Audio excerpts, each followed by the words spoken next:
Stand up and let the class hear you. What is the meaning of Manasseh?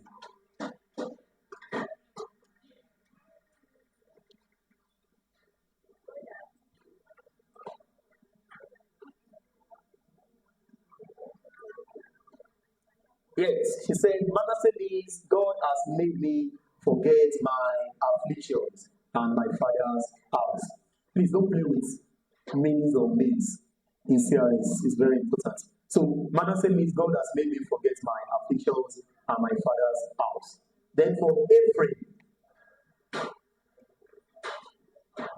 fantastic. God has made me prosperous in the land of my afflictions. Thank you very much. Can I have your seats? Yes. Another question. Who can boldly stand up and tell the class the names of the 10 plagues that ravaged the land of Egypt to compel Pharaoh to release the children of Israel?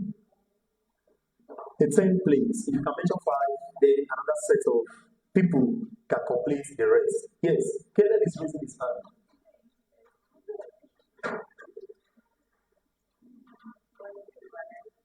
Yes, the river turned to blood. That's number 1. There were frogs 2. There were flies, the swarm of flies 3. The death of the firstborn, the first cattle. Yes, that's 4. There we are, lies. Thank you very much. Correlating. Bones, yes, that's 6. Thick darkness, 7. Ale, 8. If you don't see ales in the options, what else can you see? You can see thunderstorm, yes. Ales or thunderstorm, yes. You said locals, that's 9. And then the death of the first children in each household. The firstborn in each household. That was the last plague. Okay, so that is that. Now, without wasting any more time, let's go to the business of the day. Still under leadership, the second leg of the topic titled leadership. This is one of the widest topics in C.R.S. We treated the first part as Joseph as a leader, Moses as a leader. Have you done Joshua as a leader? Yes. But you've not treated any of the judges. Yeah. Only them now. Okay. Now let's go to the judges. The judges and of Israel. Yeah. For those that want to do extra reading at home, probably you want to do some kind of a check-up at home, you can write down the book of Judges. The book of Judges, chapter 3. We're going to be using Judges chapter 3. We use chapter 4. We use chapter 5. We use chapter 6. All the way to chapter 16. So in essence, you can say the second leg of this topic, that's Judges of Israel, can be found in the book of Judges from chapter 3 all the way to chapter 16. So that is that about that. So let's start. So we saw that the Israelites, as usual, turned against God. Don't forget that when they were in the wilderness, one of the things they knew how to do best was to rebel against God. So rebellion was basically their second need and their second nature. They were always grabbing every available opportunity to rebel against the God of Israel. And in the book of Judges, a lot of rebellion took place on their part. The Israelites rebelled against God, and God decided to punish them by doing what? By raising other nations around them to do what? To oppress them. Other nations were raised by God to oppress the Israelites. To make it easier for us to understand, I will give us a list of the judges one after the other in tabular form. So in one column we have the names of the cities that oppressed the Israelites, then the names of the kings or the leaders in those cities, and then the name of the judge or deliverer that God actually raised to facilitate the deliverance of the Israelites. So we're going to have it in tabular form so that we can understand better.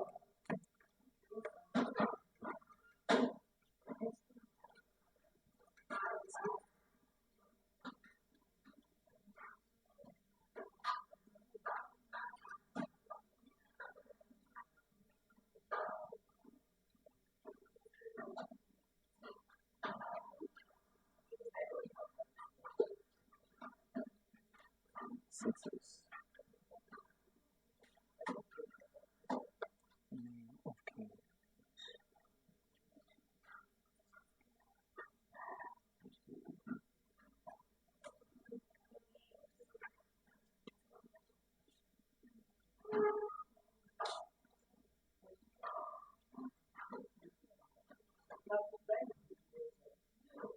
He said what?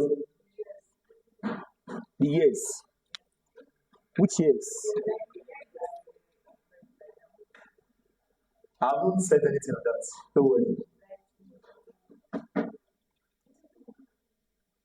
Oh, yes, I deliberately omitted it. Don't worry, I'll just say it. I'll say it orally, don't worry. So these are the important ones you need to know. So they actually ask questions on the number of years for which the Israelites were oppressed. So they basically draw more on the names of the cities and the names of the kings. But I will mention some of the years orally so that you can have them down as well. You can see them in the Bible references that I gave earlier. Now, after the Israelites turned against God, the first city that God delivered them to was the city of Mesopotamia. Yes, God handed them over to the city of Mesopotamia.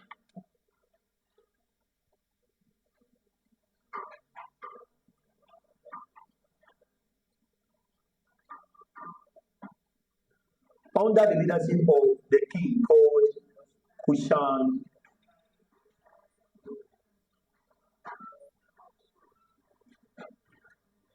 Sorry, let's just manage it this way. Yeah. So God sold them to the hands of King Kushan-Rishathaim. God sold them to the hands of King Kushan-Rishathaim, the king of Mesopotamia.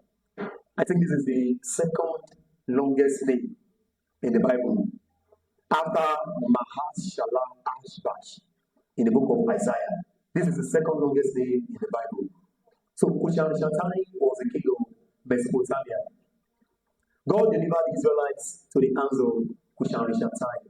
And he oppressed them for how many years? For 8 years. So for 8 good years, the Israelites were under serious oppression and bondage of this king. And then when they cried unto God, God decided to raise a deliverer unto them in person of Othniel. There was a man called Othniel in the Bible. He was the first recorded judge of Israel. So God raised Othniel, the nephew to Caleb. Othniel was a nephew to Caleb. So God raised Othniel as the first deliverer here. God raised Othniel to be the first deliverer of the Israelites. And that was how they were liberated from the hands of Kushan-Rishathaim, the king of Mesopotamia.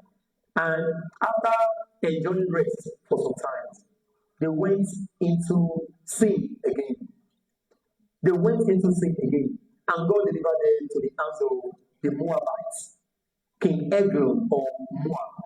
God delivered them into the hands of King Eglon of Moab.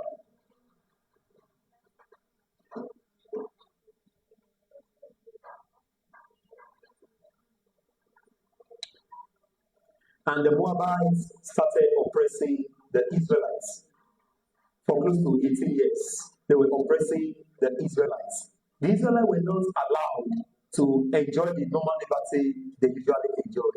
And before you know it, they cried unto God again as usual. They cried unto God again as usual. And this time around, God had to facilitate another deliverer called Ehud. Yes, the man called Ehud.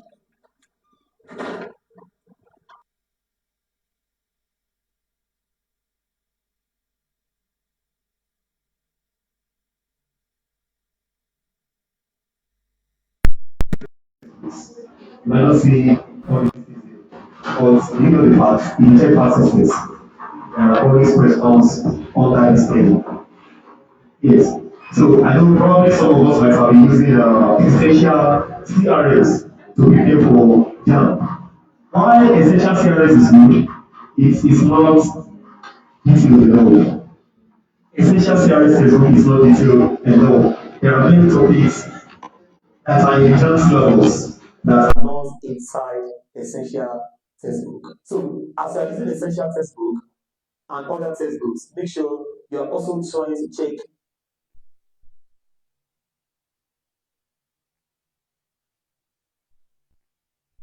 Oh, so that is that.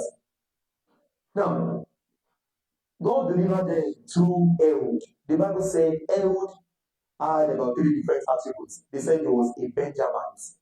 That is, he was from the tribe of Benjamin. He was the son of a man called Gera. Gera, G-E-R-A-R. And he was a left-handed man. He was a left-handed man. So when God raised Ehud, the soldier, Ehud made a double-edged sword. And he pretended as if he wanted to carry the normal tributes to King Eglon. You know, when a city captures another city, that other city will be compelled to pay what? Tributes every year to the what? To the city that conquered them. So they will have representatives that will always carry those tributes to the king. So Ehud acted as though he wanted to carry the tributes to the king. But in the process, he was able to facilitate the death of King Eglon.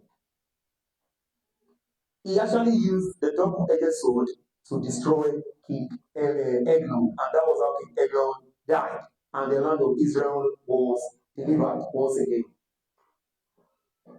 Then, following the normal pattern in the Bible, the third judge that the Bible mentioned was the man called Shamgar. But nothing lengthy was said about Shamgar. But if you are asked in the exam, that which of the following judges of Israel was known for killing 600 Philistines with an ox goad? The answer was Shamgar. Yes, I will give you the spelling, don't worry. So this particular time, it was the Philistines that were oppressing the Israelites. And then this man, okay, there was no specific king then, and then we had Shamgar. Why did I say there was no specific king? It was because the Philistines did not have specific kings. In those days, there were 5 territories in the land of the Philistines. The land of the Philistines was not just a single city. There were 5 territories in the land of the Philistines. We have the city of Ashdod. We have the city of Ashkelon. Yes, Ashdod is Ashdod. We have the city of Ashkelon as pronounced Ashaelon. We have the city of Ekron, Ekroa. Then we also have Gaza, the normal Gaza as pronounced, and then Gath, Gath. Yes, Gath, the city of Goliath. Gath. Goliath was from the city of Gath. Now, okay, you have a question. Yes. Gera, Gerar. Now let's move on. Shamgar killed 600 Philistines with an ox goad. Ox goad is spelled as O-X. Normal X, the X before Y, not letter S, so X. O-X. Then goad, G-O-A-D. So a goad is just like a special staff, a special rod that these X-men normally use to arrange their cattle. So it's like a long stick. So he was able to use the long stick to kill 600 Philistines, and through that, he was able to rescue the Israelites. And of course, trust your people, the Israelites, they went into iniquity again. They went into iniquity again. They found themselves turning against God. And this time around, God sold them to the hands of the Canaanites. God sold them into the hands of the Canaanites. God sold them into the hands of the Canaanites. And then the king there was Jabin. And then there was Sisera, the head of the host.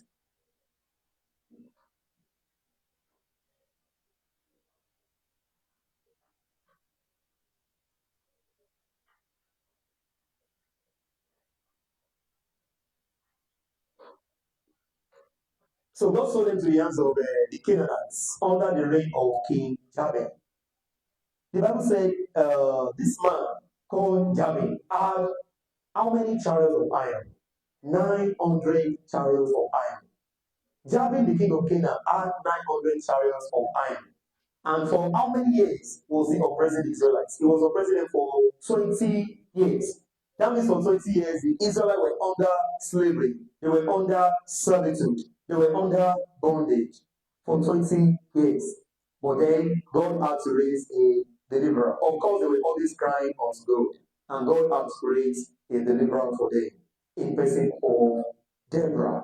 Deborah was a major person. So Deborah directed, before we go to Barak, let's say some likely things that you can ask about Deborah. What was the name of Deborah's husband? Yes, Deborah was the wife of Lapidus. Deborah was the wife of Lapidus. Where was her usual base? Where was she always sitting to dispense justice? Under the palm tree of Deborah. Under the palm tree of Deborah. Located between two cities. What are they? Ramah and Bethel. Thank you. Ramah and Bethel. What does that mean? It means there was a particular tree called the tree of Deborah. Igi Deborah. She was always sitting under the palm tree of Deborah. And the palm tree was located between two cities, Ramah A, Bethel A. So she directed Barak. She directed Barak, a soldier, to look for how many soldiers? 10,000 soldiers from two tribes. So the soldiers that were to be raised by Barak were to be gotten from two tribes, the tribes of Naphtali and the tribe of Zebulun. Naphtali and Zebulun. And they were to gather on Mount what? Mount Tabor. They were to gather on Mount Tabor. Do we get that point? Who did not get the point? Can we move on? Yes. So please make sure you know the names of all the mountains in the Bible, or at least let me say know all the popular mountains in the Bible and the various events that transpired on those mountains. Before we go on, let's quickly do a kind of a quick question and answer on the events that happened on some of the mountains while we cover what we are doing. Now, what happened on Mount Nebo? Somebody from this room, what happened on Mount Nebo? From the second room, yeah. What happened on Mount Nebo? No. Yes, any other person?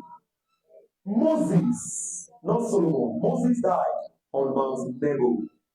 What happened on Mount Hor? Hor.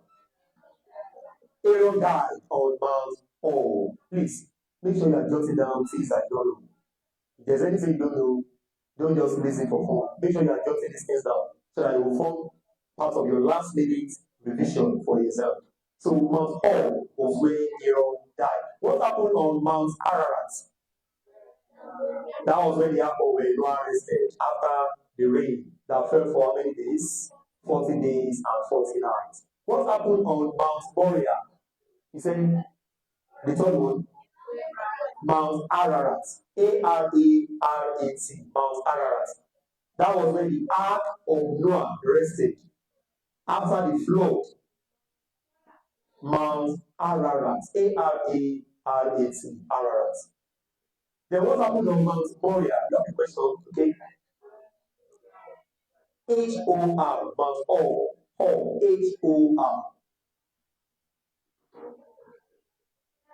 So for the first one, we're talking about Mount Moriah. What happened on Mount Moriah? That was when Solomon built the temple.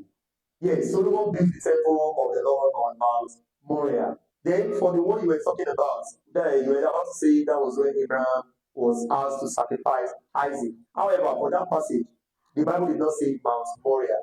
The Bible just said a mountain located in the land of Moriah. Yes, when you get to check your Bible, check Genesis 22. That was what the Bible said there. That a land located, a mountain located in the land of Moriah. That's what we have there. But when we go to the book of Second Chronicles, we're told that Solomon built the temple of God on Mount Moriah. So that is it. Now, what happened on Mount Horeb?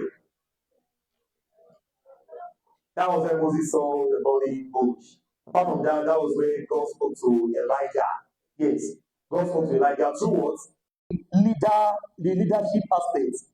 Don't forget that Midian had two renowned kings and two renowned princes. So their two renowned kings were Zebah and Zalmunna. Zebah and Zalmunna. So Zebah and Zalmunna were kings. Orem and Zeb.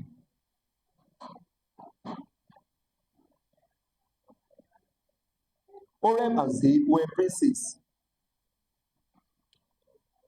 I know some of us might find this strange, but that goes on to tell us that C.R.S. is academic, is more academic than religious. C.R.S. is more than, yes, I'm a pastor in my church. My mom is a general overseer.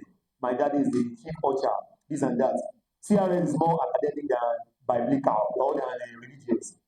That you are very active in church or that you attend a Bible believing church does not mean you will pass C.R.S.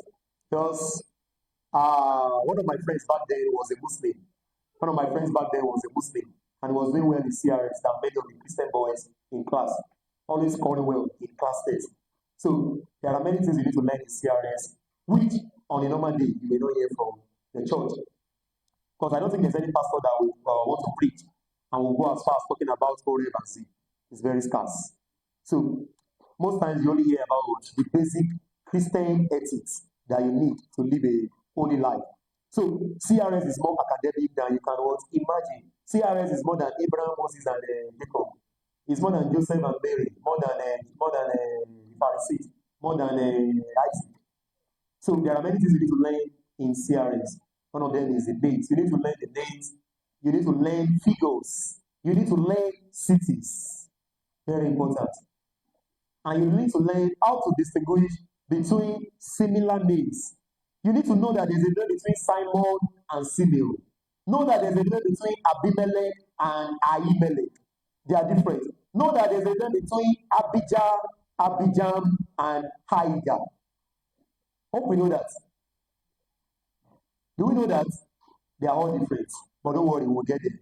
We'll get there. I hope we still have one more class so that we'll be able to finalize some of these things. But without wasting time, let's move on. So, God sold them to the Midianites, and the Midianites oppressed them for 7 years. What they were doing was that they will allow them to plant their crops. They will allow the Israelites to plant, and then when it was time for harvest, they would just come on board and pack everything. So they basically left the Israelites with no food to eat. They were taking away all their food and crops. And the Israelites cried unto God again, and God raised Gideon, the son of Joash, to be the deliverer. God raised Gideon. After God raised Gideon, don't forget that when the angel of God appeared to Gideon, where was Gideon? He was under the oak of Ophrah. So Gideon was under the oak of Ophrah. These are some of the hidden details that they can ask you to the exam. So don't expect anybody to be asking you who was the father of Moses, who was the son of Abraham, who was this and that. Are you a lover of God? No. Those are not the questions. You will see deep questions, and you need to be very familiar with some of these things. So Gideon was under the oak tree of Ophrah, trying to store some food items so that at least they will have some things to eat whenever the Midianites decide to raid again. Along the line, the angel of God appeared to him and said, "Mighty man of valor, the Lord is with you." You know, C.R.S. also likes quotes. They can give you quotes and they'll tell you who made this statement. To whom was this statement made? Where was this statement made? So that quote says, "Mighty man of valor, the Lord is with you." And Gideon was like, "Are you sure the Lord is with me? If indeed the Lord is with me, then why are we suffering in the hands of the Midianites? Why are the Midianites oppressing us so much? Are you sure you know what you're saying? Are you sure you're not high? How can the Lord be with me? And then you are telling me this. Look at what we are passing through. See what we are passing through. We basically have no food to eat. We are poor, we are this, we are that, and here you are saying the Lord is with me. Even now the effort to open your mouth and call me mighty man of valor, back off away. And then just say, don't worry, I will be with you. You will smite the Midianites. As one man, you will destroy them as if you are destroying just one man. I know they are much. I know there are many, but you will destroy them. Gideon was not convinced. He said, but angel, I am the youngest in my father's house. Even my clan is the weakest in the whole of Manasseh. That shows that what Gideon was from the tribe of Manasseh. He said, my clan is the weakest in the whole tribe of Manasseh. And they just said, that does not matter. Don't worry, God is ready to work. So forget about your clan, forget about your family, forget about your tribe, forget about every stumbling block. God is ready to walk and nothing will in that in. No, that's just an explanation. No, I'm not saying that's how God said it in the Bible. It's just an explanation to portray what we're saying. So eventually, Gideon was still doubting. He got to a point. He said, God, if you are actually involved in this case, give me a sign. I want to put a fleece outside. Fleece means what? Garment, a fabric, a garment. I want to put a cloth outside. I want you to say dew. I want you to say dew. Let the dew fall on what? On the garment, but let the ground be dry. And God said, is that what you want? No problem. You will have it. And it happened exactly that way. To the extent that the next day, when he was trying to squeeze out the water in the clothes, what happened? He squeezed out almost an entire bucket and even more from that clothes. He was still not convinced. He said, God, let's do it one more time. Send the dew again. Let it fall on the ground, but let the garment be dry. God said, is that what you want? Don't worry, you have it. And God gave it to him. And then God now told him, gather soldiers. He gathered soldiers. But before that, before he even gathered soldiers, something important happened. God directed him to do what? To destroy the altar of Baal in his father's house. His father was a chronic worshiper of Baal. He said, destroy the altar of Baal in your father's house. So he was afraid to do it during the day. He did it at night. And the next morning, the men came, the worshippers of Baal came. Wow, who has done this? And he said, it is Joshua. I saw it is Gideon. He said, Gideon, please bring him out and let us kill him. And the father came out and said, how can you be fighting for an idol? If Baal is truly an idol, let him defend himself. And that was the origin of the name Jerubbaal. So if you are asked in the exam that what is the meaning of Jerubbaal, it means let Baal defend himself. Let Baal fight for himself. Let Baal plead his own cause. These are potential meanings that you can find in the options. Let Baal plead his own cause. Jẹ́ kí Baal ìgbèjà rẹ̀ jà. If you call him a god now, if he's a god, let him fight for himself. Have you seen anyone fighting for Almighty God before? So if he's a god, let him fight for himself. And that was how Gideon was free. He was not allowed to die. So he was also known as Jerubbaal. Please make sure you don't forget that. So now, before you know it, it was time for the battle to take place. From this road, how many soldiers were gathered by Gideon? And where did they gather? 32,000 soldiers on Mount Gilead. So if you ask me the exam, where did the soldiers of Gideon assemble before the battle against Midian? They assembled on Mount Gilead, close to the well of Arod. They gathered on Mount Gilead. This is the spelling of Gilead.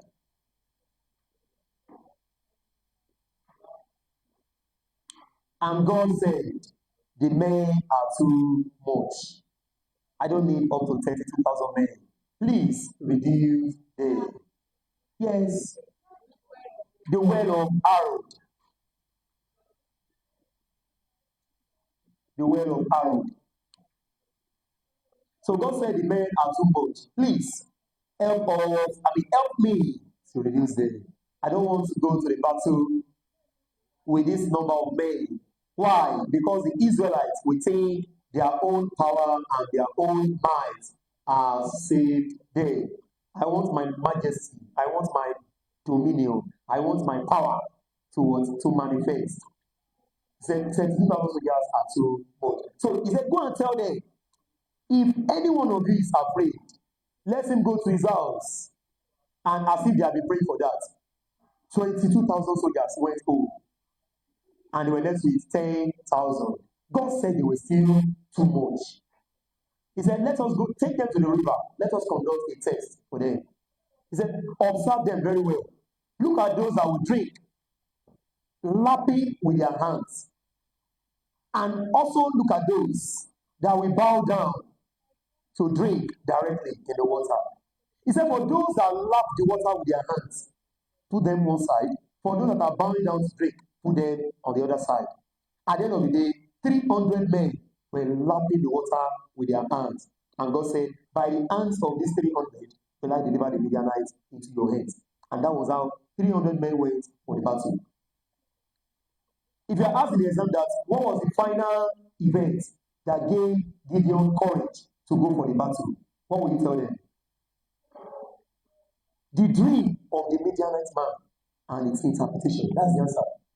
Let me tell you about that dream. God told Gideon, he said, go to the camp of Midian at night. Just go there. If you know you are afraid to go there alone, go with your servant Purah. So the servant of Gideon was called Purah. Please, let's know these names. Though at the end of the day, you might not see some of them, but what if you see them?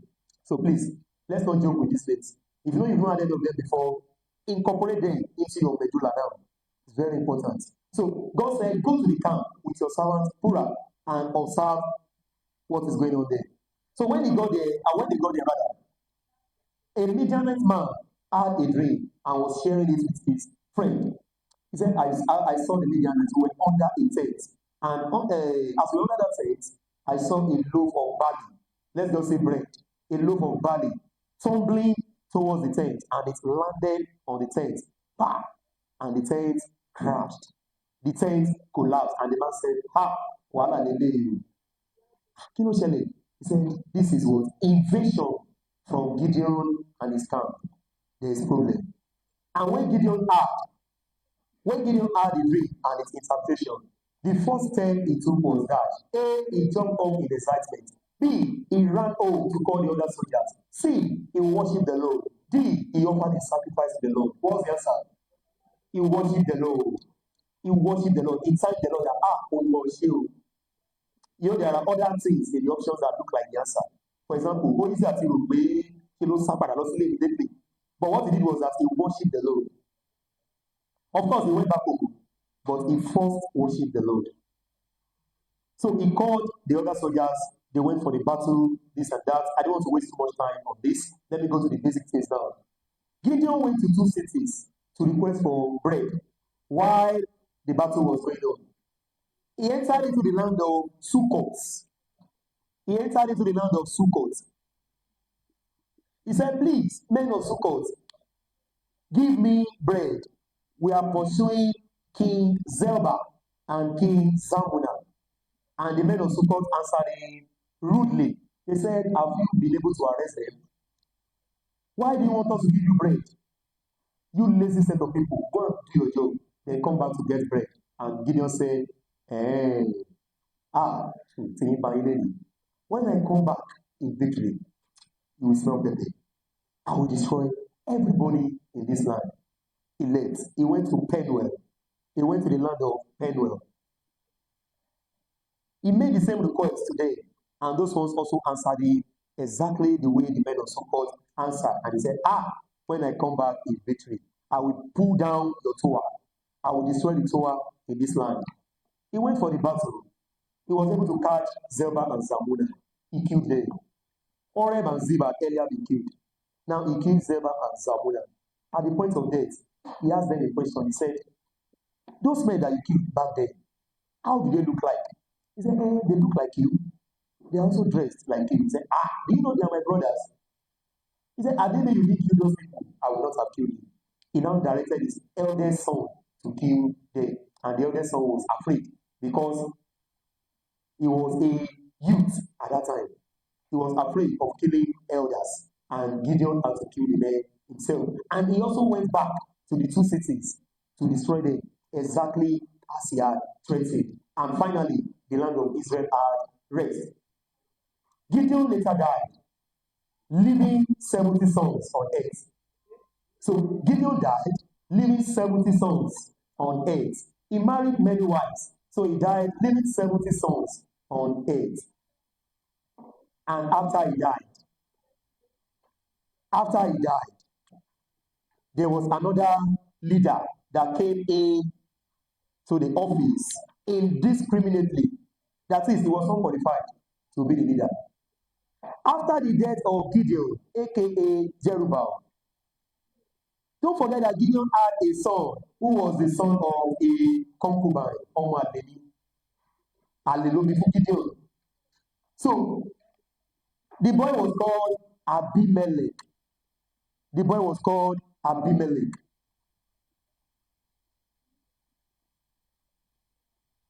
So Abimelech called all the family members, all his mother's people. He said, let me ask our people, who do they want as the leader? Do they want all the children of Gideon to rule over them? Or do they want only one person to rule over them? And remember that I am your flesh and your blood. They said, don't worry, we will support you. So they made some arrangements. And on a single day, Abimelech killed 68 of his brothers just to become the king, just to become the leader. So if you are asked in the exam that one of the foreign judges eliminated almost all his brothers just to pave way for him to become the leader, this is the answer, Abimelech. You know, I said there were 70. So he killed 68. Only one person escaped. You know, we've counted him as part of them now. So there was, apart from the person that escaped, there were 69. So he was one of the 69. He now killed the remaining 68. He killed 68 people on a single day. His own brothers, he killed all of them on a single day. Only Jotham, the youngest son, escaped. Only Jotham, the youngest son, escaped. And Jotham plays a curse on Abimelech. I've seen a question before where he asked that in Jotham's parable, Abimelech was likened to a dash. A, olive tree. B, fig tree. C, gopher tree. D, bamboo tree. Bramble, yes. Abimelech was likened to the bramble. Abimelech was likened to the bramble tree in that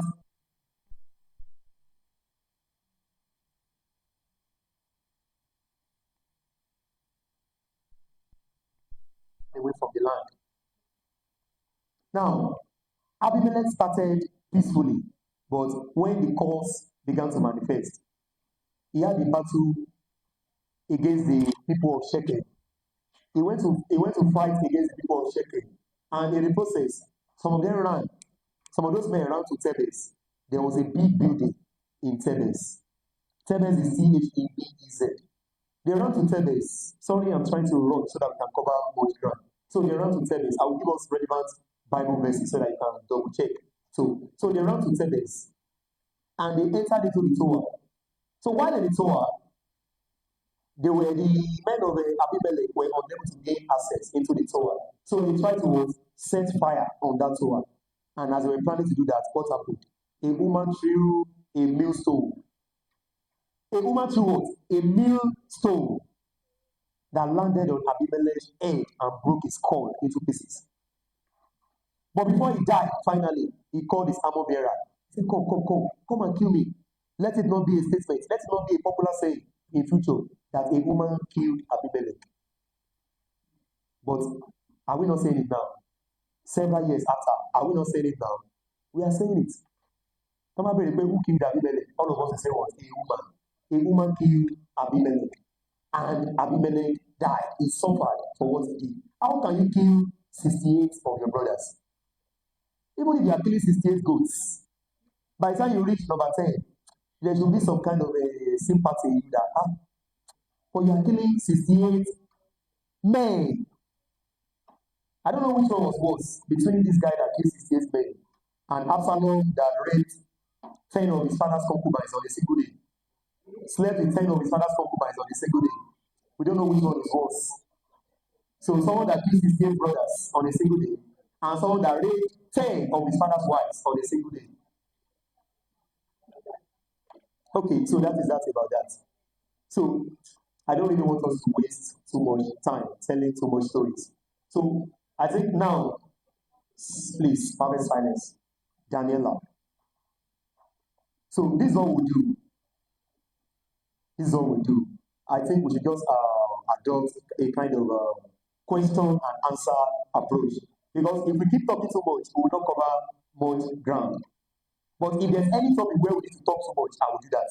But let's just utilize the question and answer approach to make our work faster. We need to go with the speed of light. Now, yes. So the next judge we'll talk about is Samson. Now, very quickly, Samson was from the tribe of Dash. Exactly. He was from the tribe of Dan. His mother was barren for some time, and the angel of God approached his mother. Don't forget that the mother's name was not mentioned in the Bible. The father's name was Manoah, not Manoah Blender. Manoah. M-A, then the normal Noah. N-O-A-H. Manoah. Why the wife was simply described as was Manoah's wife. An angel of God appeared today while the wife was alone in the field. And the angel told the wife, said you will give birth to a son, and some conditions were given today. What were those conditions that were given today? The woman should not take what? Alcohol or any strong drink in the course of the pregnancy. And in addition to that, the son will be called a Nazarite. He will be dedicated to God as a Nazarite. We had a couple of Nazarites in the Bible. Samson was one there. He said, no razor will come upon his head. And that was how he lived his life until that demonic woman came in contact with him. Yes. Now, let's not rush. We'll get it. So, Samson was born. And then as he began to grow, the power of God began to manifest in his life. One day, he went to the city of Timnah. The city of what? He went to Timnah. Timnah. Though I see some versions spell it as Timnath. So you can confirm what you have in the RSV later on. So it does in the chapter 14. He went to the land of Timnah. The reference for this one is Judges chapter 14. So the story of Samson can be found in Judges chapter 14, chapter 15, and chapter 16. Yes, the power of God began to work in the life of Samson, and he was pulling down strongholds anyhow. One day he went to Timnah and he found a beautiful woman there. And he went to tell his parents, he said, I have seen someone that I can marry. And the mother told him, the parents told him, is there no girl among your relatives? You know, in those days, there was intra-marriage. Intra-marriage was allowed. You could marry your cousin. You could marry your sister. Of course, Moses' parents were cousins. Hope we know that. Amram and Jochebed were cousins. When Isaac wanted to get married, what did the father tell the servant? He said, go to my brothers in Padan Aram. Go and look for a wife among my family members. Don't marry from among the Canaanites. So in those days, there was what we call intra-marriage. He said, I want to marry somebody. The mother said, is there nobody among our brothers, among our uncles, among our relatives? Why should you marry those unbelievers? But his word prevailed against his parents. And his parents did not know that it was the work of God. Now, if you are asked in the exam that God's major purpose for intending that Samson should get married to the Philistine was dash, what will you tell them? God wanted to create a perfect avenue for him to suppress the Philistines. So God wanted him to mingle with them so that he will be able to have access to destroy them. Please, perfect silence. Now, along the line, they were on their way to the marriage.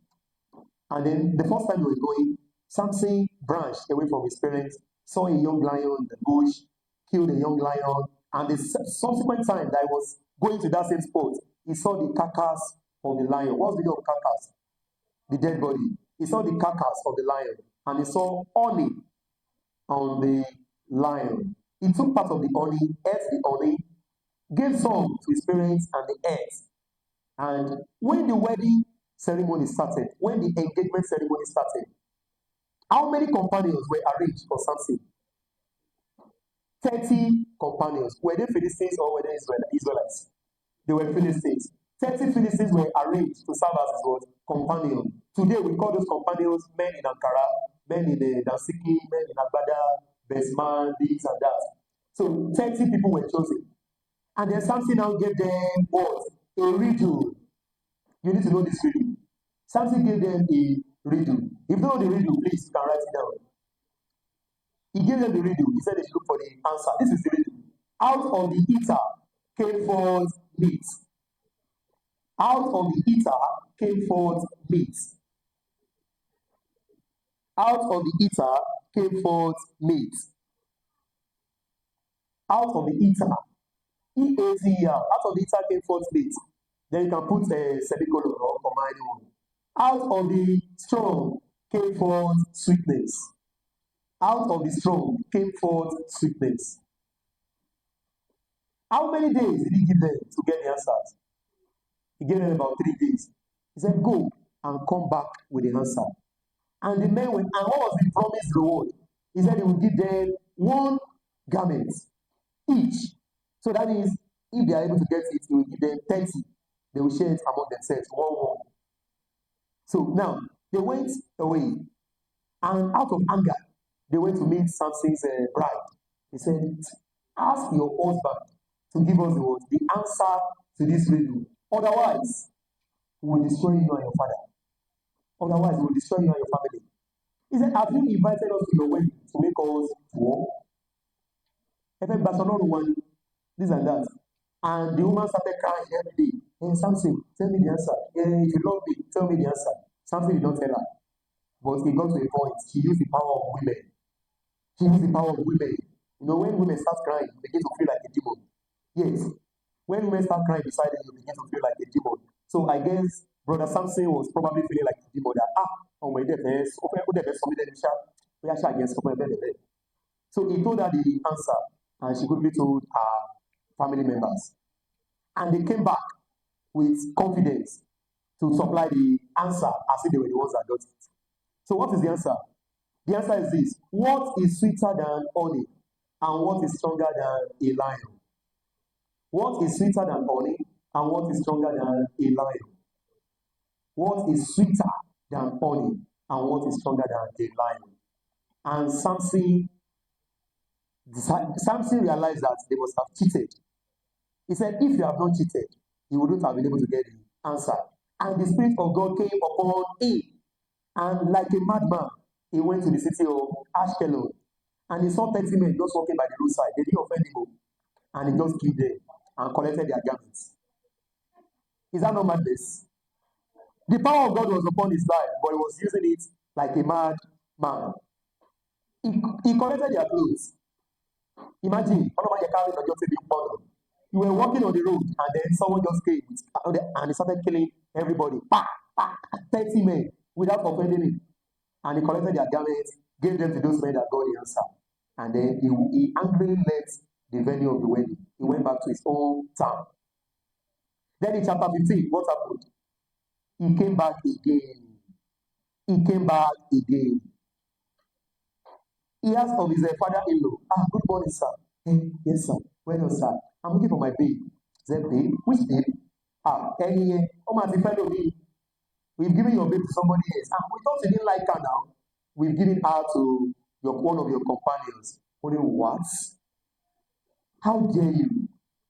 Look at our younger sister. Our younger sister is more beautiful. You can marry the younger sister. Only this time around, nobody will blame me for whatever I do today. And what did he do? He went to the field to do what? He caught how many foxes? He went to gather 300 foxes. Foxes. A fox is like a dog. It's an animal. I think they call it a kolo or something like that in Yoruba. I can't remember. Maybe kolo or kono, I don't know. Yeah. So he caught 300 foxes and he tied them together, tail to tail. How he did it, I don't know. Because to even control 10 foxes, even 5 is difficult. But for someone to control 300 foxes and tie them tail to tail, he now attached a torch to each of them. Now, the torch we are referring to is not your normal electricity torch like that. So, àwọn torch ayé àtijọ́ wọn ẹgbẹ́ pé iná fire ló máa ń jó lábẹ́. He attached torches to their tails and he released them to go into the field of the Philistines. So, as the animals were walking on the field, the fire was burning the crops, destroying the crops of the Philistines, and their farmlands got destroyed. And then, came. The Philistines came. They said, "Who did this?" And they said it is Samson. And what did they do? They went to the man's house, his father-in-law's house. At the father-in-law, at the original ìyàwó Samson fẹ́ wọ́n fi iná jó wọn. Both of them were burnt by the Philistines. They burnt them with fire. They burnt the father-in-law and his original wife that he wanted to marry with fire. Why? Because they were told that Samson did this because his wife was given to someone else. Can you score by 1-1? Score to the 1-1 by. Samson wá rí maize at the score. Ó wá score 2-1. Báwo lè score 2-1? He killed the Philistines. Ó pa wọ́n nípakúpa. He destroyed the Philistines, and that made the score 2-1. And the Philistines could not equalize for a long time until Delilah later helped them to equalize. Now, from there, Samson went to Gaza. Where he saw a prostitute. Samson saw a prostitute in Gaza, and he went in onto that prostitute. He was there with the prostitute. And while he was there, the Philistines surrounded the city. And to free himself from them, what did he do? He carried the gates of the city. So if you are asked in the exam, that where was Samson when he carried the gates of the city on his shoulders and ran to a nearby mountain? It was in Gaza. After some time, he found himself in a place called Lehi. Lehi is very significant because they always ask questions concerning Lehi. Now, the Philistines wanted to kill Samson. They wanted to capture him. So the men of Judah, they surrounded the land of Israel. So the men of Israel now came to meet Samson. They said, "Samson, why have you caused trouble for us? Don't you know that the Philistines are our leaders? Why are you oppressing them? Our no now, this and that." And he said, "So what do you want to do now?" They said, "We want to tie you and hand you over to them." He said, "Promise me you will not kill me yourself." "I will promise you." So they tied Samson and they handed him over to the Philistines. But when he got to the midst of the Philistines, what did he do? He broke off the chains. And immediately he looked on the ground and saw what? A donkey's jawbone. And with the use of the donkey's jawbone, he killed how many Philistines? He killed 1,000 Philistines with a donkey's jawbone.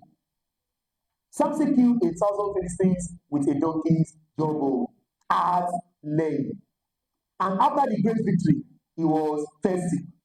Then he cried unto God. He said, "God, you have given me this great victory. Do you want me to die of thirst?" And God created a kind of hole in the ground, and water began to flow out. Then he drank the water. So this is the question they normally ask. After he drank the water at Lehi, he gave that particular spot a name. What's the name of the place? En Akori. He named that place En Akori. He named that place En Akori.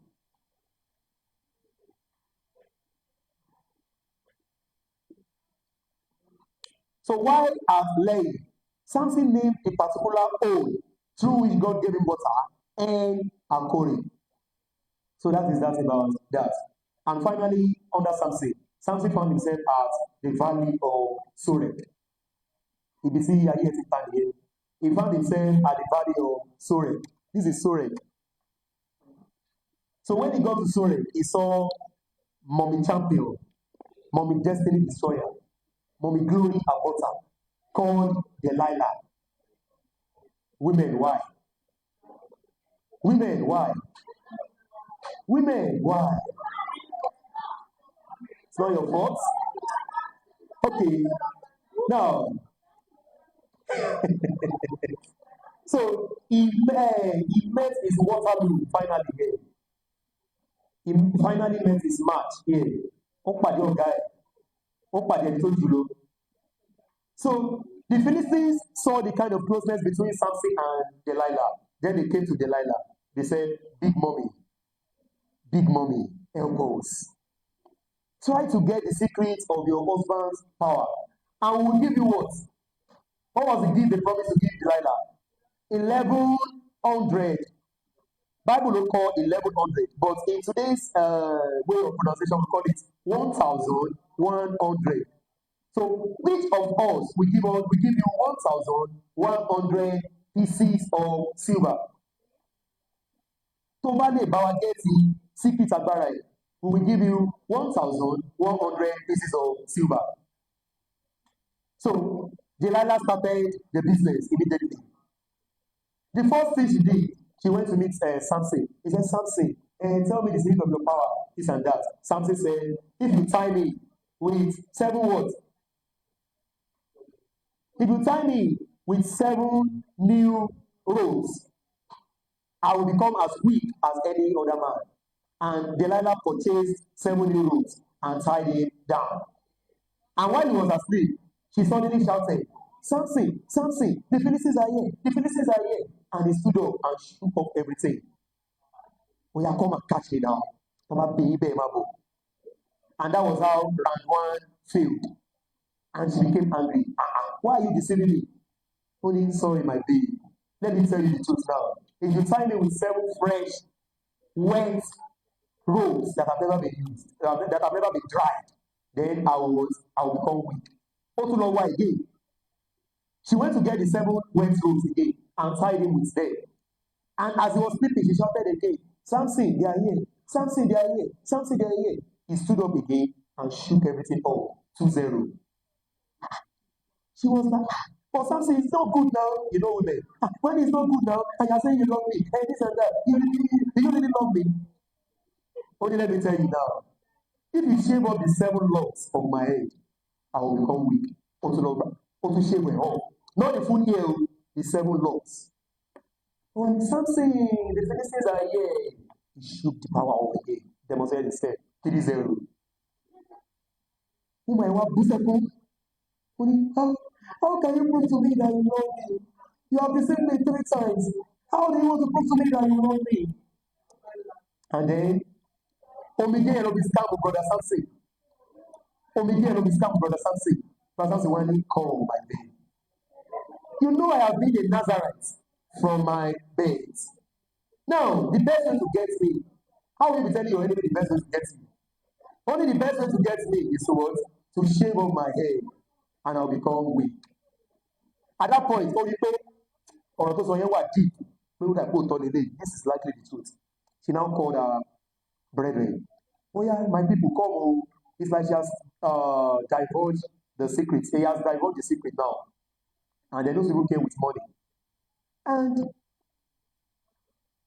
petty Brother Samson so pẹ̀lẹ́ ọmọ pẹ̀lẹ́ màjẹ́ wọ́n pa lára wọ́n pa lọ́rùn bó ṣe sùn báyìí ó ra blade foul ó gé gbogbo ìdànù ó gé mọ́lógún bros ó gé padógún bros and when bros woke up kí bros tó wake up wọ́n pariwo Samson the Philistines are here. What did he say? He said, I will go out like other times and go and demonstrate my power again. But the Bible now added the clause. It said he did not know that the Spirit of God had departed from him. So he went out and started shaking like a goat. And the angel said, and when you will allow you to play. Come on, man. And he was arrested. You don't have power again. So he was arrested and his eyes were pulled out. His 2 eyes were plucked out of their sockets. And he was taken to prison. And the Pharisees now organized a kind of a Thanksgiving ceremony to honor their god, Dagon. Dagon was the god of the Philistines. Dagon. So Dagon was the god of the Philistines. So they arranged for a Thanksgiving ceremony to honor their god, Dagon. And eventually, Samson was brought from the prison. They said, go and bring Samson. Let him come and play for us. So Samson went down from being a mighty man of valor to being what? A tool of entertainment. He became a toy. He became a toy. They said, go and bring Samson. Let him play for us. So as Samson was being brought, he was led by a small boy, and then he placed his hands on the two pillars and he prayed one of the most foolish prayers that you can find in the Bible. He said, let me die with my enemies. And did God answer the prayer? Yes, he died with his enemies. He died with his enemies. But the Bible said the number of those that he killed while he died was more than the number of those that he killed while he was alive. So Samson did not fulfill the plans of God for his life, but he was able to suppress the Philistines to some extent, but he did not really fulfill the actual intention of God. So that is that about that. Do we have any question on the judges? Any question on the judges? Okay, yeah, let's move ahead. So for the remaining topics, I'll be very fast. I'll just touch one or two things. So under David, a man. Okay, before we go to that, under the supremacy of God, you know, this topic has two subtopics. We have religious tension in Israel, and we have the context on Mount Carmel. So for religious tension in Israel, who introduced religious tension into Israel? Ahab and his wife, Jezebel. Yes, Ahab and his wife, Jezebel. Ahab happened to be one of the worst kings in the Bible, one of the worst kings of Israel in the Bible.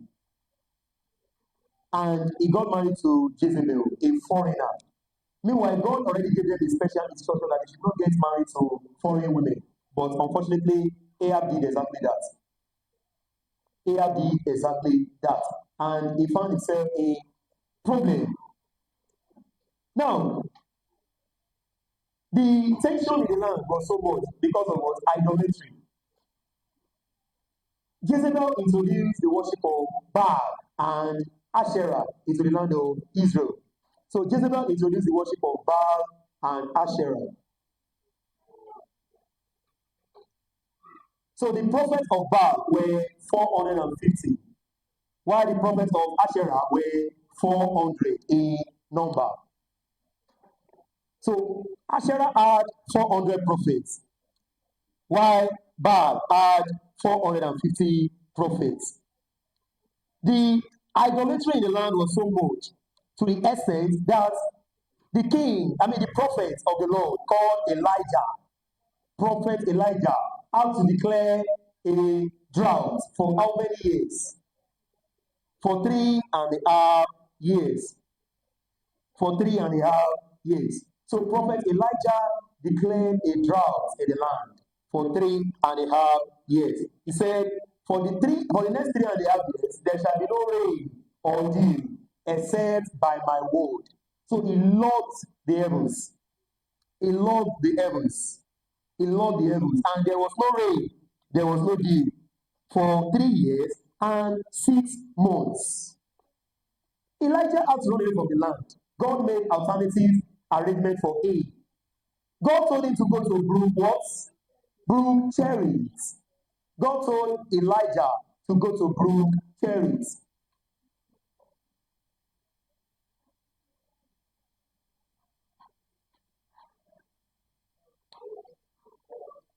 So Elijah was told to go to Brook Cherries. And when he got to Brook Cherries, he was fed by what? By the ravens. He was fed by ravens. Do you know the bird called raven? Stingy bird.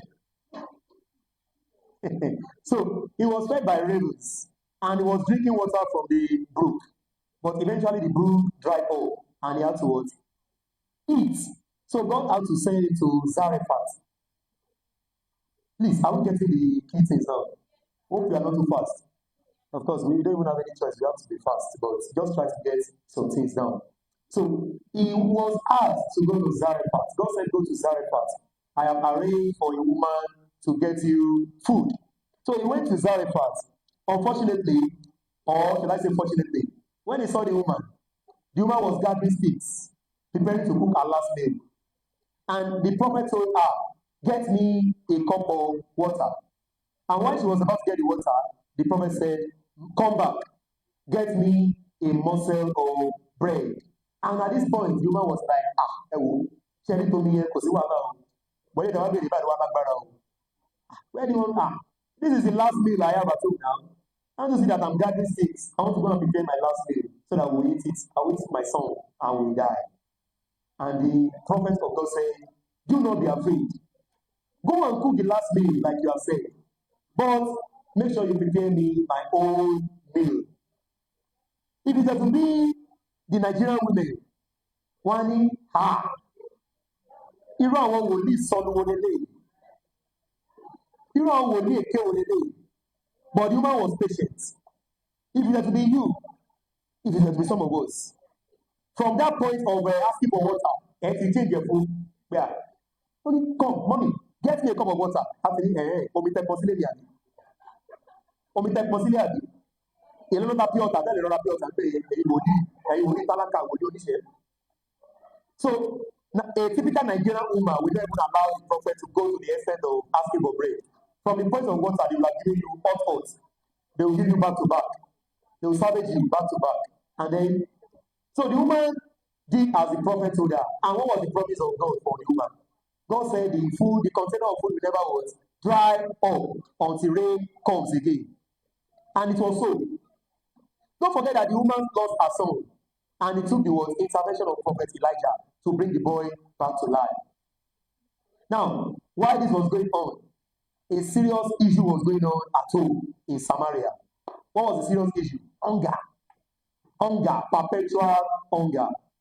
To the extent that even the animals could not see grasses to eat. All the grasses already dried. And then Ahab had to call the governor of the palace. Who was the governor of the palace? Obadiah. Obadiah was the governor of the palace. So Ahab had to call Obadiah. Obadiah the governor.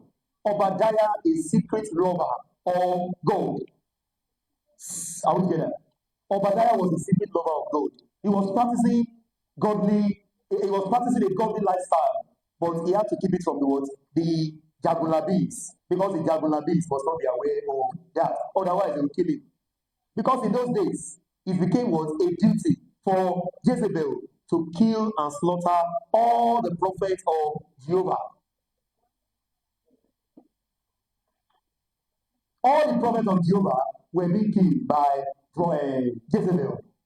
And this man, Obadiah, performed great exploits by doing what? By saving the lives of 100 prophets. Kept them 50 by 50 in 2 caves. 50 here, 50 there. And he was supplying them food regularly. So this day, Ahab said, "Come, my governor, take some of the cattle. Let me take some of them as well. Let's go and look for grasses for them to eat." So they were going in different directions. And Obadiah met Elijah. Elijah said, Obadiah, daddy. Fire. Hey, thunder. Now, but my when our brothers of God in church, Papilo, man of fire, man of air, man of thunder, man of lightning. Wọ́n ṣe ń sara ẹ̀ náà ní Ọ̀bàjì, Ọ̀básco.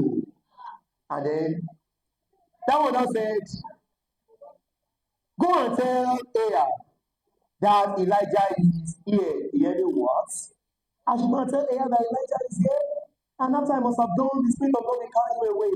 And then Elijah will say, "I'm a liar," and he will kill me. Have you not heard a lot about me? How I saved the lives of 100 prophets? Do you want me to die like a chicken? He said, "Don't worry, I will not run away. I will wait here for you."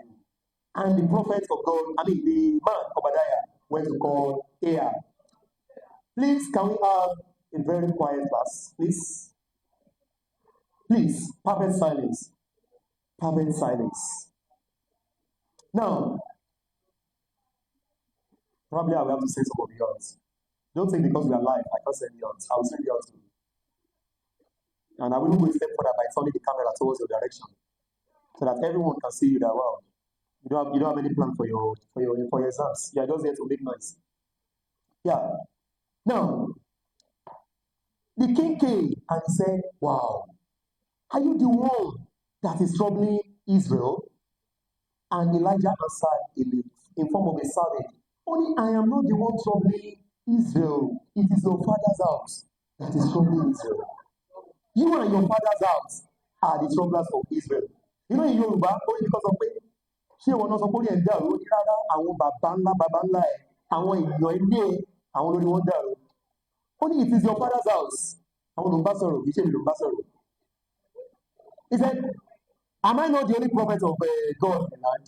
And you have almost 850 prophets of Baal and Asherah. Get us 2 bulls. Let us have a contest on Mount Carmel. We'll call on God, we'll call on our respective gods, and the God that answers by fire will be the winner of that contest. And the king said, no problem, let it be according to your word. And the contest was arranged. He said, yeah, prophet of Baal, yeah, you can start first.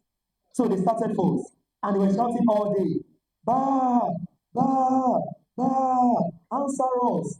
And there was no answer. Somebody was showing me a question, I think yesterday or before yesterday, on why did Baal not answer his followers? A, he was on the journey. B, he did not hear.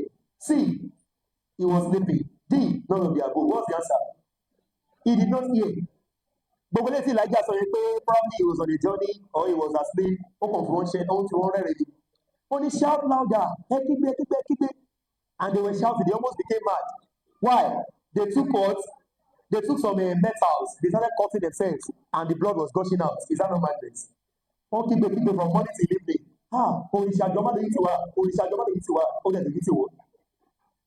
And then Elijah now came and he repaired the altar of gold that had been destroyed. He told them to fetch some water, and they fetched the water 3 times. They poured the water on his own animal. The animal was wet, soaked with water. He now called on the God of Elijah, and the God of Elijah answered. And the fire consumed the sacrifice and every other thing. And at that point, what was the punishment for the prophet of Baal? They were taken to Brook Kishon. The prophet of Baal were taken to Brook Kishon.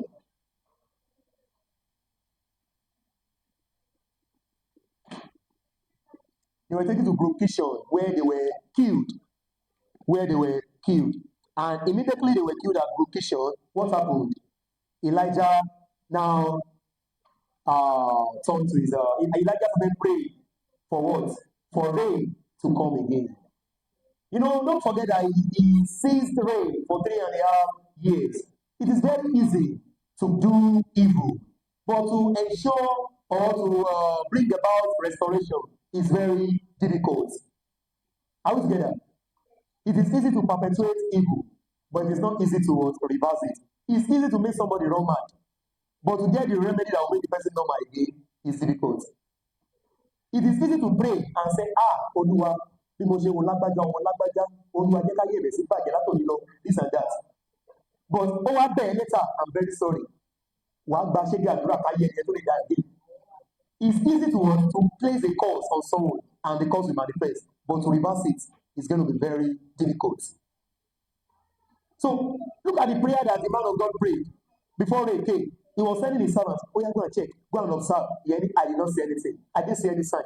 He will pray again. Oh yeah, go and observe again. I did not see any sign.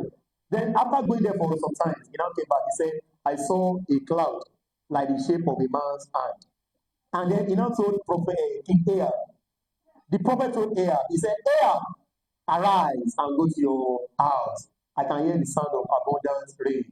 And the man of God said, the king started running home. And the Spirit of God fell upon Elijah. And he ran faster than somebody that was riding a chariot. Imagine somebody running faster than a Ferrari. Running faster than a Ferrari. Running faster than an SUV. Running faster than a Lamborghini. With your legs, though, a special power of God descended upon him. And he ran ahead of the king and got to the palace. Got to the city before the king. But after this episode, what happened? Jezebel was not happy with what happened, how the prophet of Baal were killed. And she sent a threat message to Elijah. He said, may God do to me and more if I don't make your life like the life of those prophets by this time tomorrow. Now, the people who made that statement know that it was Jezebel. C.R.S. likes quotes. The examiners like quotes a lot. So, and for the first time in his life, Elijah became afraid and he ran for his life. If they ask you the examiner, where did Elijah leave his servants while running away from the presence of Jezebel? He left his servants at Beersheba. So Elijah left his servants at Beersheba.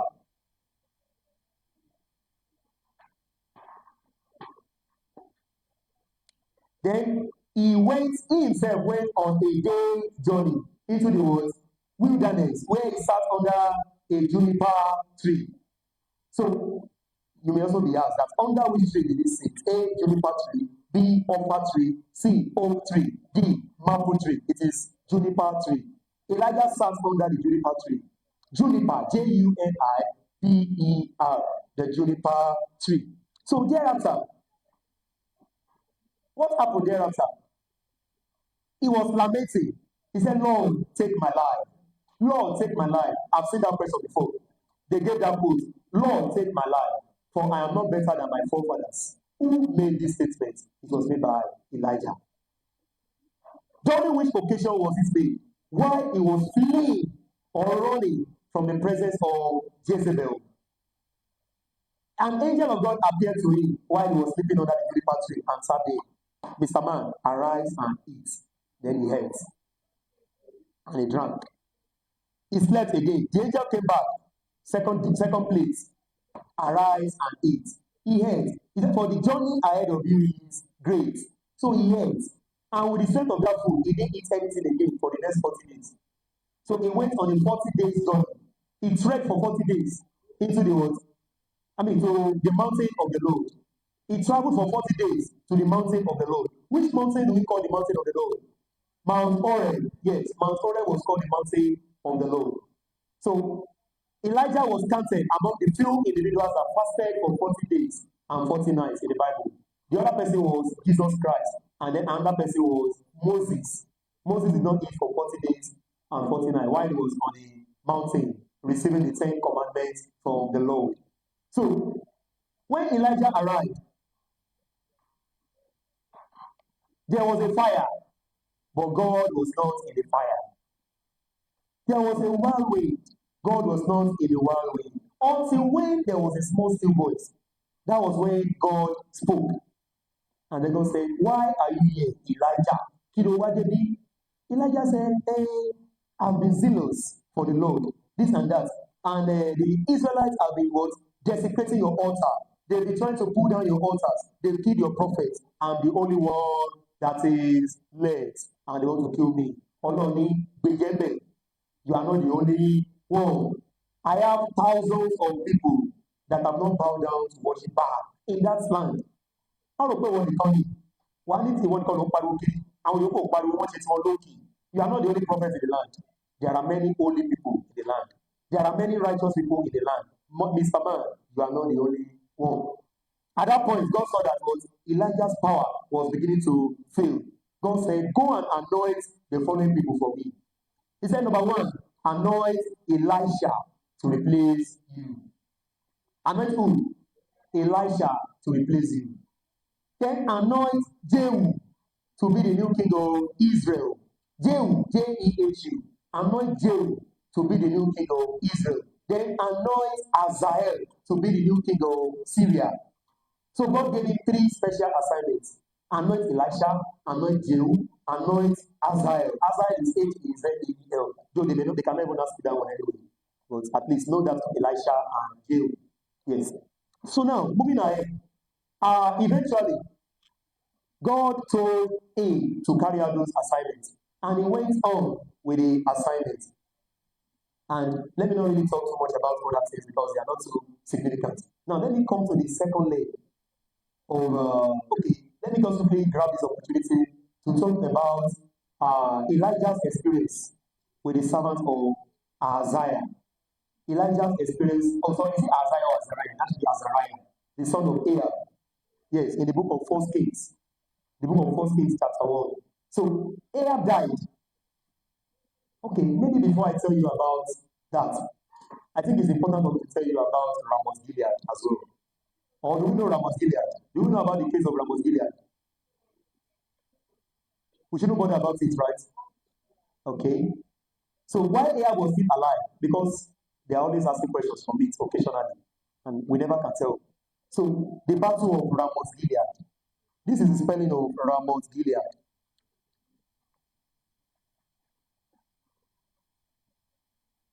There are some important codes that I want us to note there.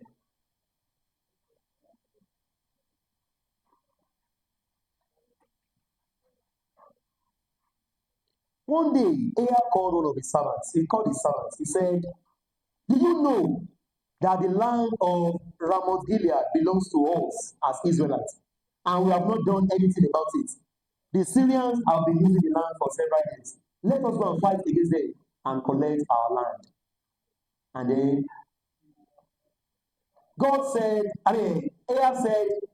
"Let us go and fight against them and collect our land from them." So they planned to go for the battle. And not even Elijah now, Jehoshaphat that was serving as the king of Judah was invited by Ahab so that they could go for the battle together. So they are asked in the exam that which king did Ahab invite to join in for the battle of Ramoth Gilead? The answer is Jehoshaphat. Which condition did Jehoshaphat lay down for him to accompany Ahab? He said they should speak to the Lord and hear what the Lord has to say. So Ahab did not want to call the prophet of God because he knew that they would likely not tell him what he likes. So he called Zedekiah. Who was Zedekiah? How many Zedekiah do we have in the Bible that are relevant for our syllabus? We have two.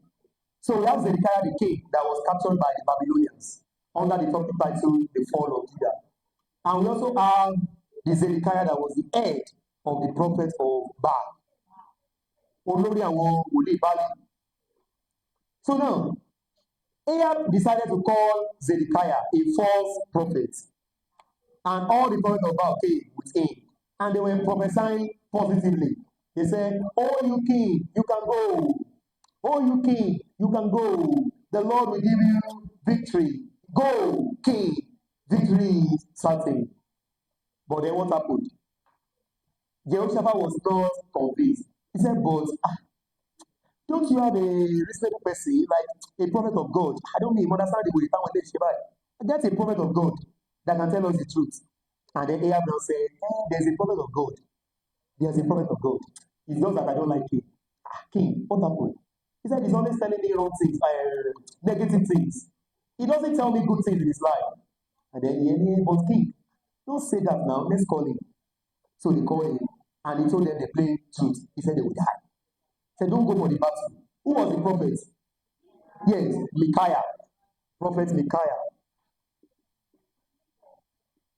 Or if you like, call it Micaiah. Just know the spelling.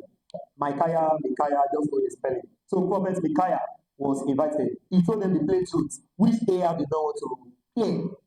And immediately Ahab faced his fellow king, Jehoshaphat. He said, "Chori, I told you, he doesn't prophesy good things about me.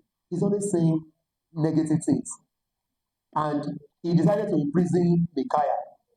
He told them to imprison Micaiah and to continue afflicting him until he comes back from the battle. And Micaiah said he will never come back from that battle. Did he come back? No, he did not come back. He died in that battle. He died in that battle. So that is that about that. Now, we don't really have time. Let me quickly, let's increase the pace now. Let's increase the pace. Now, under the topic titled Greed and its Effects. Greed and its Effects. The two names of the rivers that Naaman desired to date were Dash and Dash. Abana and Pharpar. Please, we want to utilize a question and answer approach now. No more stories. So Abana and Pharpar. Abana and Pharpar. So he said, Abana and Pharpar will be better than any other river of Israel.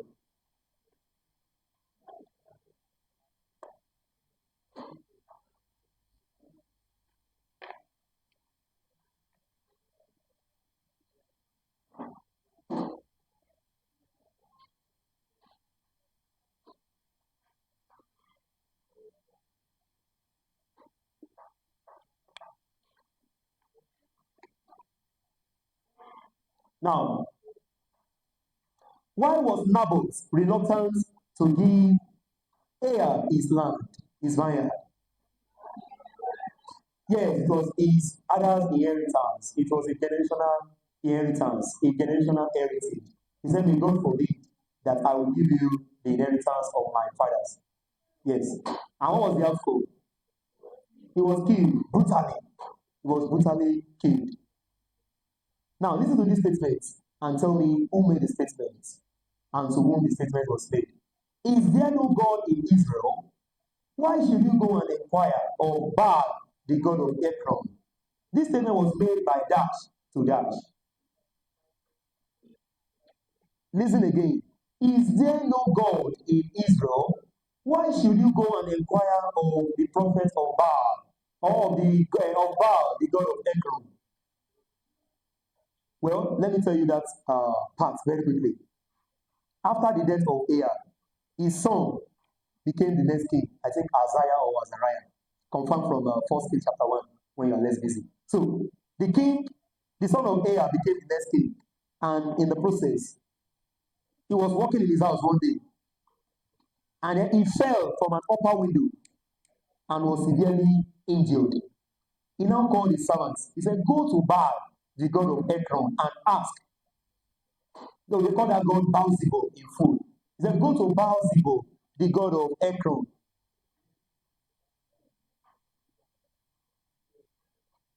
He said, go to Baal-zebub, the god of Ekron, to ask if I will be free or if I will be relieved from this disease.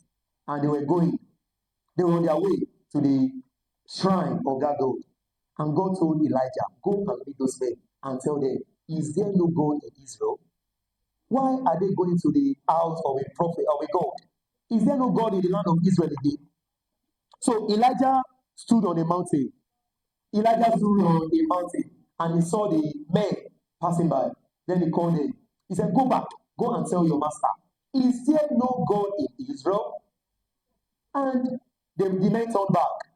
And when they got to the palace, they told the king. And the king said, what kind of man is that? Can you tell me his appearance? Can you describe his appearance? And they said, yes, it was like this, it was like that. And the king said, that is Elijah, prophet Elijah. Yes, my boys, arise, go and arrest that man. Bring him, dead or alive. Bring him to the palace. So, how many men were sent to arrest Elijah the first time? 51. A captain of 50 soldiers with his 50. A captain of 50 with his 50. That's 51. So when they got there, they said, oh man of God, come down from there. And the man of God looked at them and laughed. Said, if I be a man of God, let fire come and destroy all of you. And that was how fire roasted 51 people like suya immediately. 51 people were roasted immediately. The king did not relent. He sent another batch again. Another 51. Go and bring that man. Say, Elogbewa. So they got there. Oh, yeah, man of God, come down, come here. And the man of God said, if I be a man of God, let fire come, fire came. Another 51. So that means within how many minutes? 102 people roasted. 102 people roasted like suya, like meat. And then the third batch was sent again. Go and bring this prophet. I want to see him. But thank God, these people applied their common sense. When they got there, they were begging the prophet.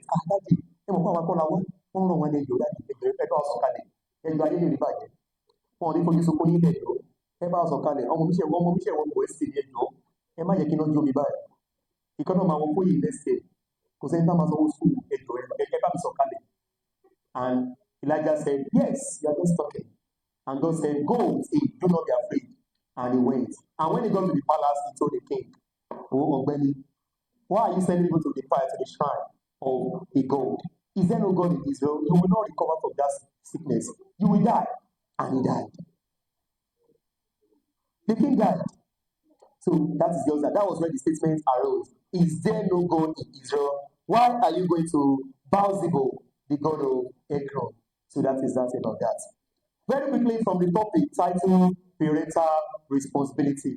All but one of the following demonstrated parental irresponsibility.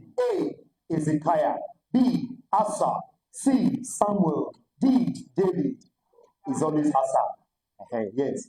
Asa was basically the only one in our syllabus that demonstrated parental responsibility. Almost all of them failed. Let's start with Eli. Let's start with Eli. The first person that warned Eli about the atrocities of his sons was that a man of God. After that, Samuel. Yes. After that, we had Samuel.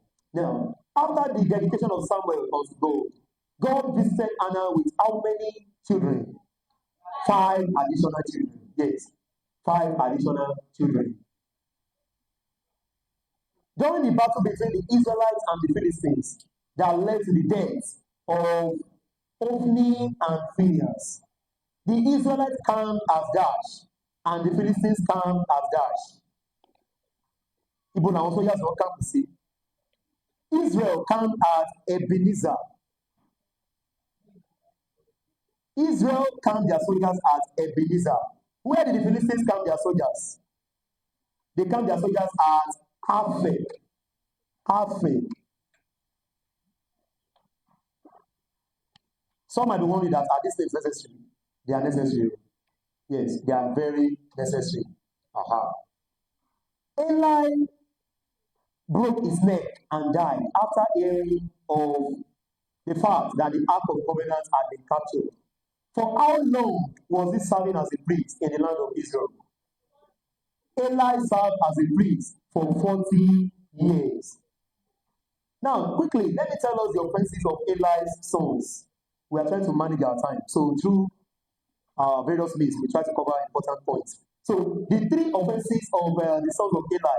Number 1, they treated God's offering with contempt. They treated God's offering with contempt. That is, they did not respect the offering of God. Israel had a custom. Whenever you go to Shiloh to offer a sacrifice, there is a way to do it. After the sacrifice, there should be a provision for the Levites. There was always a provision for the Levites. And this was how they got their portion. The priest will send a servant carrying a 3-mounted fork. He will then dip the fork into the pot, and whatever portion the fork brings out goes to the priest. That was how the Levites were getting their daily sustenance. But when it was the turn of the prophet the sons of Eli, they misused the opportunity. They were demanding for raw meat. So they turned God's offering to their food. The second offense they committed, they were committing sexual immorality, sleeping with the women that gathered at the entrance of the tabernacle. They were sleeping with them. In today's world, you can call those women ushers. They were sleeping with the women that lay at the entrance of the tabernacle. And then thirdly, they disregarded their father's advice. Even though their father was not fair enough with his advice. The father was too nonchalant. He was too careless. He was too negligent. He was too lackadaisical with his manner of correction. He should have suspended them, probably. Remove the priestly garments from them. Take them away from the office of the priest. But he did not do that. So he was just warning them. I have a lot of things about you. Don't do it again now. It's not good. You know all these Gen Z mommies. The way they want their children. You see a Gen Z boy outside in a party. The boy is busy fighting for food. Oh yeah, if we don't get, if we don't get. Yeah, man, come on, will you stop that? And he shut up. We not collect food. And mom will say, don't talk to mommy like that again. Come on. Don't you know I carried you for 9 months? Don't talk to me like that again. Will you do it again? So Eli was really the Gen Z approach. He was indulging his children. He was not being severe. with his manner of correction. And it backfired, it's boomerang. Because on a single day, his two sons died. His daughter-in-law died at the point of labor. Yes, and named the child Ichabod. She named the child Ichabod, which means what? The glory has departed from Israel because the ark of covenant has been taken. And even the father-in-law himself died on that same day. He broke his leg, he fell backwards, and his leg broke into pieces, and he died after serving as a priest for 40 years. Now, let's quickly look at the case of David. David was a chronic failure on the domestic aspect of life. David was a chronic failure in the domestic aspect of life. He failed woefully. He failed over 4 sons. He failed over Amnon, his eldest son. His eldest son raped his own sister. He raped his own sister, Tamar. Now, who guided Amnon? Who gave Amnon the advice on how to rape his sister? His friend, Jonadab, the son of Shimei. But don't worry about Shimei, just know Jonadab. Jonadab. Yeah. After Absalom successfully killed Amnon for raping his sister, Absalom ran to the city of Dash. Absalom ran to the palace of Dash in the city of Dash. He ran to the palace of King Talmai. King Talmai, his maternal grandfather. Baba Elobi, Ya Absalom. So Absalom ran to the palace of King Talmai, his maternal grandfather, in the city of Geshur. He ran to King Talmai, the king of Geshur, and he was there for a long time. But let me quickly tell you the story of how he conspired against his father. After some time, he was brought back to the land. He found himself in the land again, in the land of Israel. He came back home from Geshur. Please, are we together? So Absalom came back home from Geshur, and his plan was to take over the throne from his father. Don't forget that now, so far so good, 2 sons of David have committed terrible offenses. If they commit those offenses today, in fact, so Amnon committed rape. Absalom committed murder. Now he's committing what we can call treason in today's world.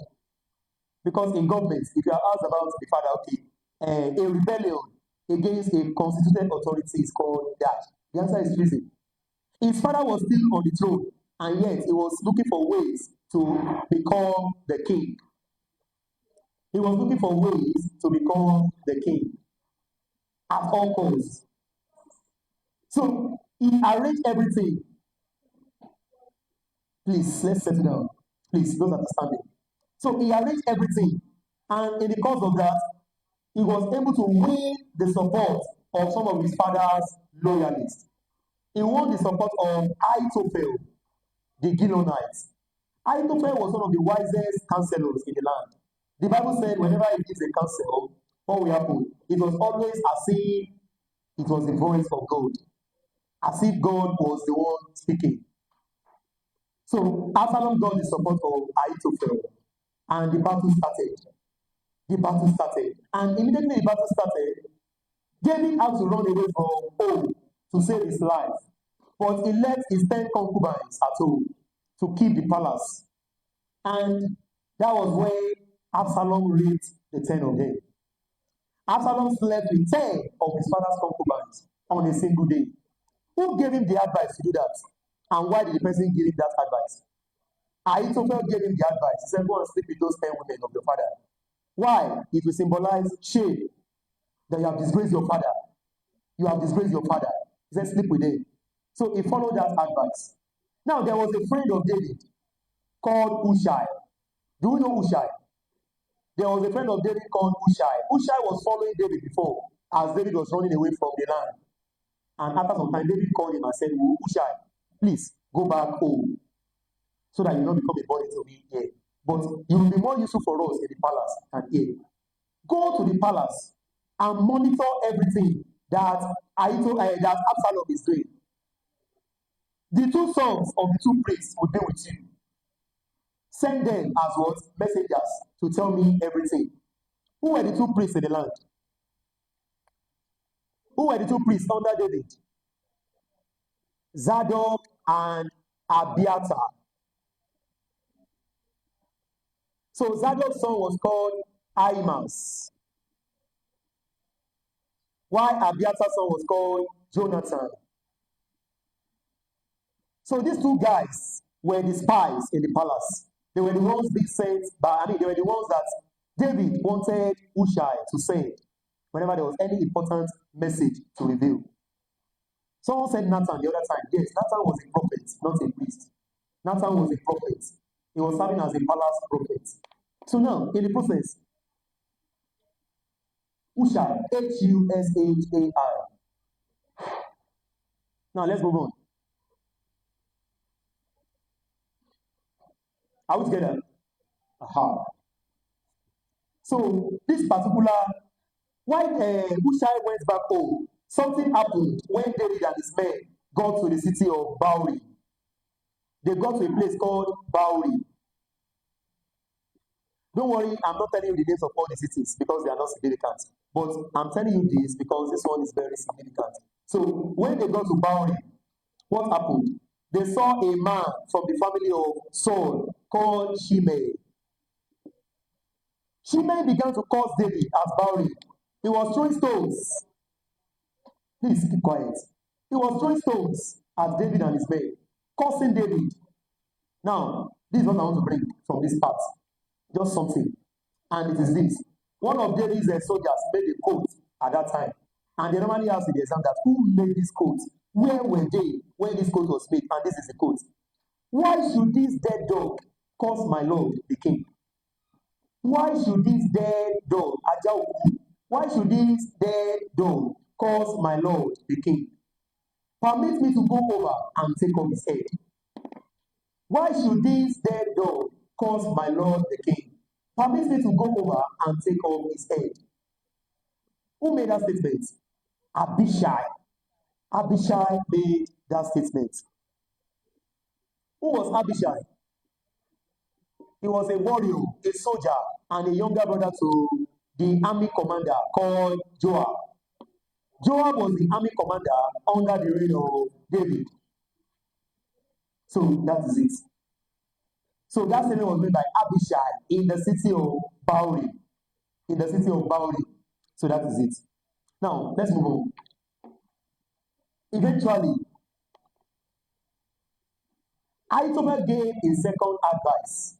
He said, let me gather about 2,000 or 3,000 men and let's pursue after David tonight. Then we'll kill him and bring back all the citizens to the land and you will become the new king. So Absalom said, okay, no problem. But let us hear what Hushai has to say. You know, Absalom was happy to have Hushai in the palace. Hushai came to pretend as a loyalist. Hushai was a loyalist of David, but he came to work as a spy. So he said, let us hear what Hushai has to say. And Hushai, yes, anything for us. Hushai said, the advice of Ahithophel is not good this time around. If they ask in the exam, that statement was made by Hushai. The advice of Ahithophel is not good this time around. So after that, Absalom said, the advice of Hushai is better than the advice of Ahithophel. What happened? David already prayed a particular prayer. He said, God, turn the advice of Ahithophel to foolishness and stupidity. And it became stupidity. The advice became something that we call stupidity. And before you know it, the advice was rejected. And immediately the advice was rejected, Ahithophel was not happy. He went home to his house in Gilo, put his house in order, and committed suicide because his advice was rejected. So if you are asked, what was Ahithophel's reaction to the fact that his advice was rejected by Absalom? He committed suicide, or he went to hang himself. Why? Because he gave an advice, and advice was rejected. He committed suicide immediately. Sorry. Now let's move on. Yeah. Okay, still on that. On the day of the battle, then the battle later became something serious. So David had to create 3 units of soldiers, and he appointed 3 emergency commanders. He put one of the group of soldiers under Joab. He put another batch under Abishai. Put another batch under Ittai. 3 army commanders for a battle. And then during the battle, some people were passing by, and they saw Absalom hanging on a tree. Only as and he was hanging, dangling under the tree. And the man told Joab, he said, Joab, I saw the son of the king under a tree. He couldn't move himself again. And he said, what did you do to him? He said, I didn't do anything. I didn't touch him. You are a fool. You should have struck him to death. I would have given you many gifts. The king told you to deal gently with his son. Now, imagine I have killed him now. And the king says, who killed my son? You will be the first person to say, it is this man. So, no matter what you give me, I will never touch the king's son. And he took his sword and he went to the tree. And while he was there on the tree, he was holding 3 javelins in his hand. Joab. He placed those 3 javelins in the heart of Absalom. Then you can come 1, 2, 3. And his young men that were carrying his armor, they surrounded Absalom. One of the and Absalom died. Don't forget, Absalom wanted to kill his father, David. Now, it has been averted. Absalom has been killed instead. But David began to cry for his son. He did not even appreciate his soldiers that saved his life. You are crying for a son that wanted to kill you. So, that is that about that. Now, without wasting our time, how about Samuel? The basic things you need to know about Samuel. Just know that Samuel had 2 sons, Joel and Abijah. Though some versions use Abia, but this is a common one. Joel and Abijah. They said when Samuel became old, he became too old to judge Israel. He appointed his 2 sons, Joel and Abijah. And these 2 men were based in the city of Beersheba. They were based in Beersheba. But they did not walk in the ways of their father. Their father did not bring them up in the way of the Lord. They were taking bribes and they were perverting justice. So they took bribes and they perverted justice. And immediately, what happened? There was a need to do something about it. So that was what led the Israelites demanding for a king. They said, give us a king so that we can be like other nations. So they demanded for a king. Hezekiah also failed on the parental aspect. He failed. He was a very good man, one of the best friends of God in the Bible. He was the only man in the Bible that negotiated his longevity with God. God sent prophet Isaiah to him. Go and tell my servant that he will die. Tell him to put his house in order. And Hezekiah said, lying, come out in the fall apostolic, I cannot die. He went to beg God, said, God, have you forgotten everything I've done? This and that. And God said, don't worry. I will give you extra 15 years. So God added extra 15 years to this man's life. But despite all this, he still failed parentally. His son was the most horrible king in the history of Judah. Manasseh killed a lot of people, innocent people. He shed innocent blood. He sacrificed his sons in the fire. He practiced magic and sorcery. He was a wizard. So the negativity in his life was much. He was the most horrible king in the history of Judah. Are we together? Are we together? Are we together? I want us to be fully attentive. Now, the only person under the syllabus that demonstrated parental wisdom was Asa. Asa demonstrated parental responsibility. He carried out some religious reforms in the land. He banished male prostitution in the land, male cults and prostitution in the land. Above all, he spoiled, he broke, he damaged, he took down his mother's idol. His mother made an idol. He pulled down the idol and he burnt the idol where? Where did Asa burn his mother's idol? Brook Kidron. Who said it? Brook Kidron.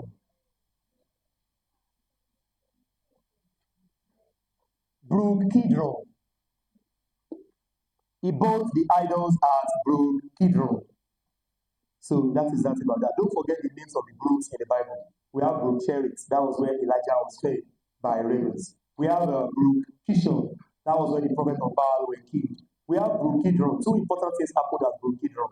Asa burnt his mother's idol there, and Josiah also burnt all the idols in the land in that same Kidron. Then we also have Brook Kedron. According to the Gospel of St. John agreed that immediately after the Last Supper, Jesus Christ went to Brook Kedron. Though other Gospels accepted that he went to Mount Olives, and from there he went to the Garden of Gethsemane. But only John was different. John was totally different in his own account. So that is that. Now, this will now take us to the next topic I will revise. Like I said, we don't have time. We have almost 55 topics. So we can't be telling stories too much. So we just have to point out the basic things. So I want to do it in a way that when the next tutor comes in for C.R.S, then the person will be able to start from, let's say, something in the New Testament. So that is that about that. Now, let's move on. Let's talk about decision making. Decision making. Wise and unwise decisions of Solomon and Rehoboam, yes, including Saul as well. But let's start with Solomon. Yes. Don't forget that when Solomon became the king of Israel, one of his first assignments in office was to offer 1,000 animals to God as was burnt offerings. He offered 1,000 burnt offerings unto God in the land of Gibeon. Yes, Solomon offered 1,000 burnt offerings to God in the land of Gibeon. He offered 1,000 burnt offerings to God in the land of Gibeon, and God gave him a blank check in a dream. God appeared to him in a dream and gave him a blank check. That is, what do you want? What can I do for you? What do you need from me? And he said, God, I need wisdom.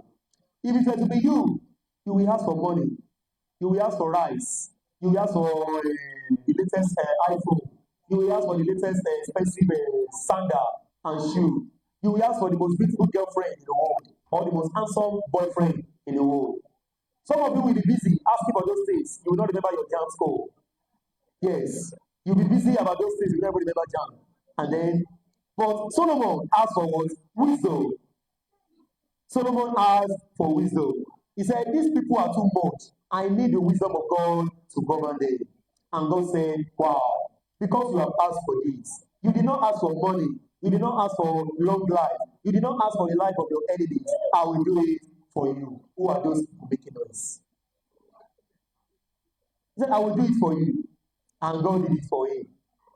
Another thing you need to know was that Solomon, that was one of the wise decisions that he made. Another wise decision that he made was what? He built a temple for the Lord. Solomon built the temple of the Lord on Mount what? Moriah. Mount Moriah. I've said it earlier.